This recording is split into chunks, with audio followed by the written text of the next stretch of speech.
Hey guys, I hope you're doing really well. I thought I'd just sit down today and fit in a really quick filming session. I'm basically just gonna do a kind of chatty video, maybe like a pre-wedding chat. So this video is for anyone interested in wedding content, for anyone who got engaged recently, so congratulations. And also if you are planning your wedding too. So a little bit of background. I am from Scotland and Ingemar, my fiance, is Icelandic. We both currently live in Iceland. We live in Reykjavik. I've been here for a year and a half now. We got engaged in December 2015, I think it is. And we've basically been planning our wedding for the last year. Now I work from home, so I have the luxury that I can be a bit more flexible. I completely understand that there are brides-to-be watching who don't have that luxury, and I think that's really, really difficult because I've managed to fit in a lot of the planning and also the creating. So I have managed to do a lot of DIYs to kind of save on our budget as well, which has been really fun, but has also added to the stress levels. So without rambling too much, let's get stuck into the 10 bullet points that I'm gonna try and talk around today. Now the first one is decision making. I am dreadful at this and cannot make a decision to save myself. I was awful at deciding on what our menu was going to be because I'm not a big foodie. I put a lot of pressure on myself making that decision for so many people to eat delicious food at our wedding. I decided to outsource quite a lot of my decision making to my family and friends. So for food, I kind of enrolled my mum and my sister because they are much more foodies than I am. For music, we got one of our best mates to kind of look into the playlist. What else? The dress. The dress was quite a hard one for me. I tried on lots of dresses and loved them all. It wasn't until I put on the dress and I really felt like it was the dress. But at the same time, I had to have a second opinion. So I took my mum along for all the dress shopping, trying on, whatever you want to call it. And it really did genuinely surprise me that it took so long to plan this one day. I know that it's, you know, the biggest day of your life and one of the biggest events other than, you know, having a family, having kids. That's a big life event, but this is an event where you will spend so much time, energy and money on. So you really need to make the right decisions and know that you're comfortable and confident with them and you're really happy with how the day is going to be. As much as you can try not to stress and let things get to you, things just happen. They go wrong, or people cancel on you even though you've maybe organised them way in advance and paid a deposit. Things change, you change things, people who you're relying upon maybe let you down. There's a lot of things that do happen and they have happened to us, and you just have to kind of make the decision to go with the flow. It is, you know, it's really easy for me to say that, but you do need to just sit back, especially in the weeks running up to the wedding. There's not much you can do about it. So if things are gonna go wrong, they're just gonna go wrong. And you either have to have a plan B, a backup plan, or just let it go.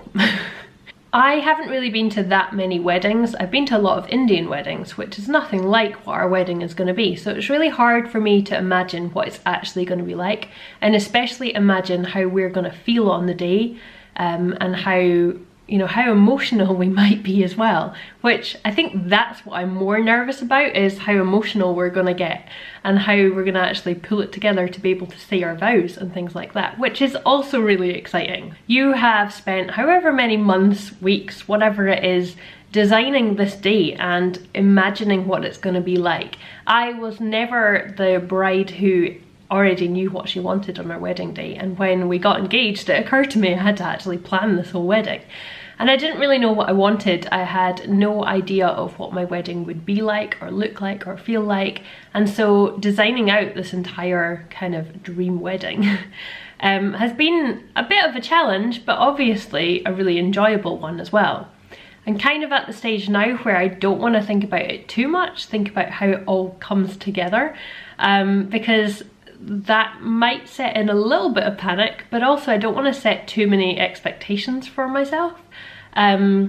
It has to be a team effort, and there's lots of people who have come on board and are offered all their help, and we are doing it as a team, which is fantastic. And I'm really lucky that I have the time to kind of project manage. I don't want to sound too OCD here, but you really do need to project manage the wedding to make sure that it does pull together and it does come together on the day to, you know, be the complete wedding that you're expecting. We are having a kind of wedding weekend, so it's not really just one day, which I'm really glad about because the amount of time and money that goes into this, I really do want it to last a weekend. But we have a lot of different activities, and because people are traveling from so far and I don't see them very often, it will be great to have a weekend with them all. There are major things that you need to put into your timeline. So girls, wedding dresses, I'm serious, sometimes it takes up to 6 months to order a wedding dress, which is still crazy in my head. My wedding dress is in Scotland. I am in Iceland. I had my wedding dress fitted to me in January. I tried my wedding dress on last month and amazingly it fits, but it's a little bit too big. Now that could have been a disaster. It means that I can just dance and I can eat and I don't have to worry too much. I'll be comfortable on the day. Fall in love with XL. I've not used XL for years and I really wasn't that big into it. I was much more designing the decorations, the invites, the RSVPs, doing the website, the favors, all of that kind of thing. He was much more about the XL, which is fantastic because he can do that all he wants to. It definitely needed done. So we have an Excel sheet with contact details of everyone who is in the wedding party or involved, has a kind of job in the wedding. Their name, their job title and their mobile phone number. So it means on the day, nobody should necessarily need to come and ask either Ingmar or I a question or where those people are. They can go to that contact sheet and phone someone. Anything to avoid them coming to you is fantastic. Put the hard work in now so that on the day you do not need to be bugged by anyone. So also on that Excel is a list of invites. So we've got the names, the addresses, how many people are on the invite. It says who has received a physical invite, who's received a digital invite, and then RSVPs. We're also providing a coach, so RSVP for the coach, and then any dietary requirements. And there's also an Excel for music suggestions. But we have a budget, which is kind of like a rough budget, which does make me a little bit nervous, but we are under budget right now, which I'm really happy about.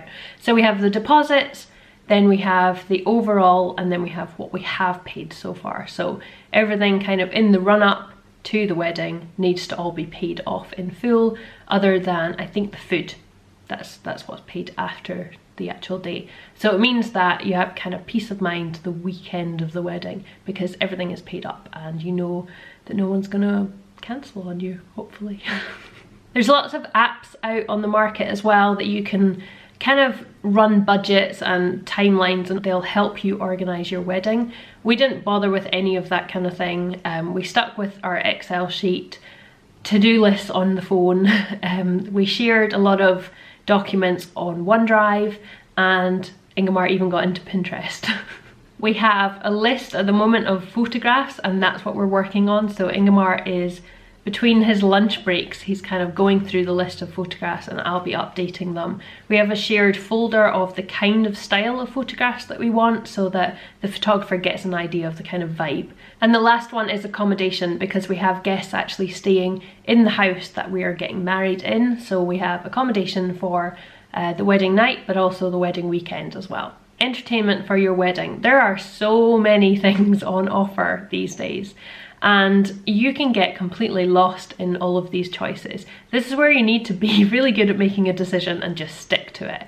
Your day will fly by so quickly and you will be off taking photographs and doing all sorts of things where your guests are maybe standing around. So you need to think about not necessarily just feeding them alcohol and canapes, but actually giving them maybe games on the lawn or things like photo booths or whatever. There's so many different ideas. Plan out your day, so a rough timeline of the day and what kind of entertainment will be on offer right the way through to the reception. So the evening reception in Scotland we have Ceilidh, which is kind of, I don't want to say Scottish dancing, but that kind of thing.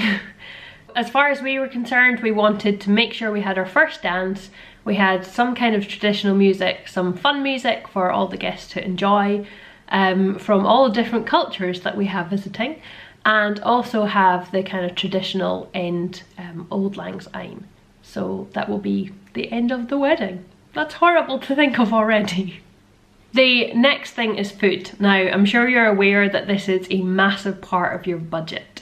It is a difficult decision to make, and a lot of people will tell you things like it's, you know, the biggest meal that you will ever buy people. We have 120 people coming to our wedding. A small wedding of 120. There's no point, again, in our lives where we will ever buy 120 people dinner. And also you get told that you don't even eat on your wedding day because you're so busy talking to people and meeting people and fluttering around your wedding and enjoying it all. We really wanted our guests to enjoy their meal and feel like they had a really good amount of food and they were ready to party the night away and possibly have a few drinks in them but still keep going into the wee small hours. So we went through the different options that our venue provided, that's what I'm trying to say, and we kind of looked at the types of food. So we wanted something quite wholesome, kind of soul food, and we've ended up going with something that's kind of like that, but also a little bit fun and quirky. And we've also managed to rope in my mum and my sister-in-law, who are being fantastic and helping out by making truffles and the wedding cake. So massive thank you to them. And my amazing mum is also helping out massively with the flowers.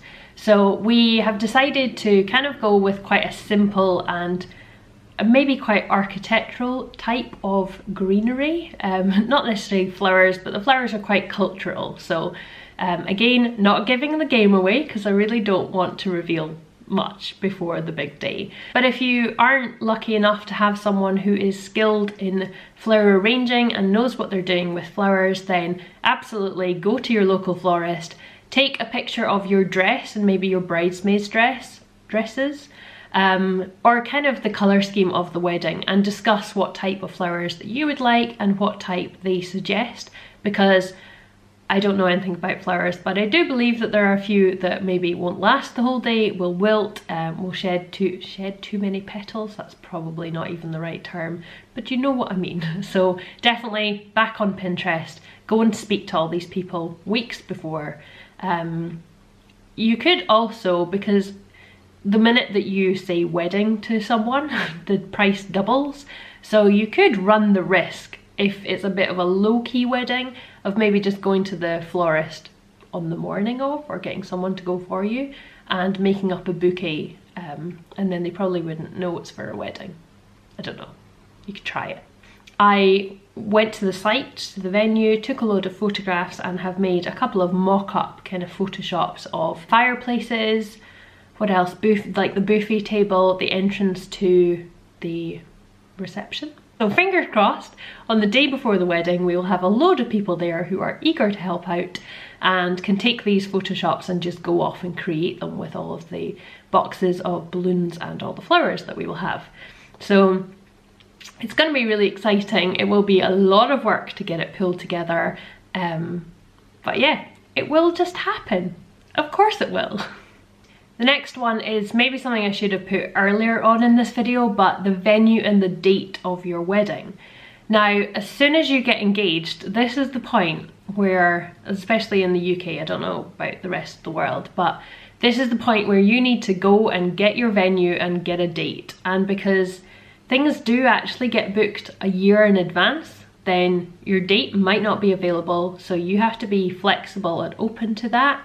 We were lucky enough that when we got engaged, I had no idea what type of wedding I wanted, but I knew the venue that I wanted to be married in.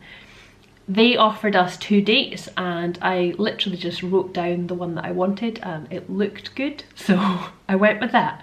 And then Gamora just had to go along with it. Don't feel like you have to be rushed into making a decision because dates are getting booked up. If it's meant to be, it will be. So don't let anyone pressure you and rush you into this decision, because it's your special day. It's a massively important day. Don't feel guilty when you say no to a venue. I really felt guilty when we had visited a venue and made it seem like we were quite keen because they were all so lovely.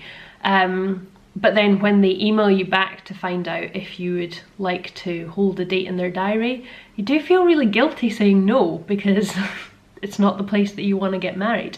It is beautiful, and it was lovely to visit, but it doesn't mean that that's the place for you. So don't feel pressure, don't feel guilty, and just go with what you want, because it is your big date. Write down a list of questions that you need to ask when you go to these venues. Some of the more standard hotel or wedding venues will already answer these questions, which will be great because they'll give you an idea of what you need to ask when you go to a non-wedding venue. But things like, we've had guests ask if they can bring their dog to the wedding. So I don't know, maybe that's quite normal, but at our venue, you're not allowed to have dogs. So that's the answer. Confetti, we have to have natural confetti because we're very much out in nature, in the countryside, and so obviously they don't want to have anything but natural elements there. I personally do not like fireworks. I hate the sound of them. We've decided to have sparklers at our wedding, although I'm not even sure that we're going to use them. That might be decided on the day if someone remembers them. So your venue might allow you to have fireworks, they might not. It might be a time restriction. Things like candles, you might not be allowed to have real candles, and also Chinese lanterns. There might be a restriction in the area that you're being married in for that as well. So think about all these different ideas that you want to have at your wedding and make sure that your venue will allow you to have them. The venue that we have picked is not a wedding venue at all, which means that it's a lot more flexible. We can pretty much do anything we want with it, but it does mean that it's a lot more work, which means a lot more stress. And the last thing is traditions and speeches. A lot of brides design and plan out the entire day, but actually on the day they don't really say anything. They're supposed to just look pretty.